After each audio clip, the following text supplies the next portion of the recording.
ML Sports Take here from Rosie's Corner. It is a Chicken and Biscuit Wednesday. Stop down all day long as well for the pizza wings, the hot and cold subs. They've got the drinks and all the sides here at Rosie's Corner as well. Chicken and biscuits, I'm going to get mine. Haven't had it in a while. Make sure you grab gift cards for all occasions as well. So Syracuse beats Florida State. They advance, you know the term, survive and advance in March Madness. And, we'll see what they do against SMU, of course, but they really need JJ Starling today. I mean, this is a guy who has had a roller coaster season.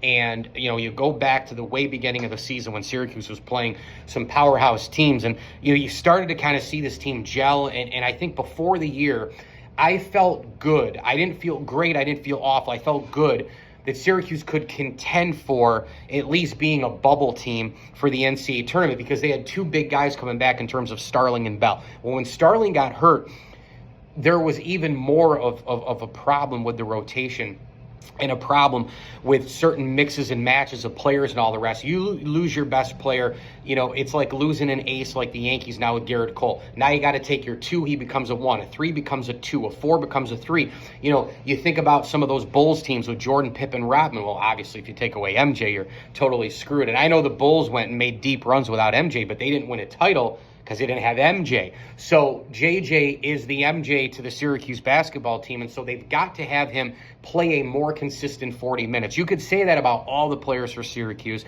You could say that about, their turnovers and missed free throws and getting 3 combined players, including a Taylor and a Bell, going 0 for 14 from the floor. Say that about all 40.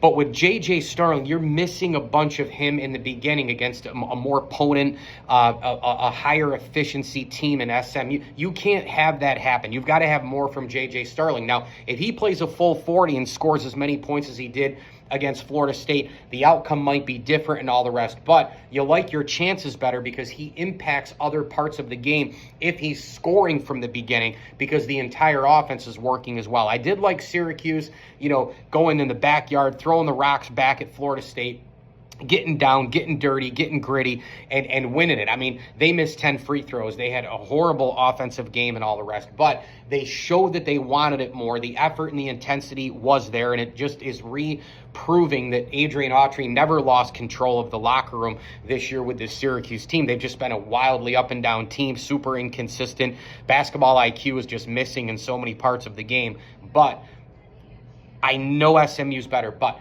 for one game, for against Florida State, with your backs against the wall, having to win to advance, again, that survival and advance mode, Syracuse is now in that. Do I think they're going to win the tournament? Of course I don't. But you got to win one to get to the next one, to the next one, the next one. And it seems like getting down and dirty and gritty and showing that you want it more against an FSU team that was also playing in that same ugly fashion, you can take something away from that. But when you start playing the SMUs and you start getting into the better decks of teams in the ACC in this big bracket, JJ Starling cannot be missing for 10, 12, 14, 16-minute increments. They just can't have that happen. He's got to be there from beginning to end. He's the guy who can create. He's the guy who's their best offensive player. Let's see what Syracuse does tonight in a late one in Charlotte against SMU as they try to survive and advance again. Rosie's Corner, every single day getting it done with pizza and wing combinations. You can grab chicken and biscuits today. Don't forget about the fish coming up with mac and cheese tomorrow and on Friday. Hey, how about some comfort foods as well outside the normal daily stuff like the meatloaf Monday, the turkey slop, the chicken and biscuit? They've got the big ziti. They've got the stuffed shells. They have that 4-piece fried chicken and fries, which is delicious. You can get gift cards as well. They'll deliver to you. They'll cater your event as well here at Rosie's Corner. All the drinks, all the chips, all the sides here at Rosie's. Stop on by all week long at Rosie's Corner. As I always tell you, enjoy the games.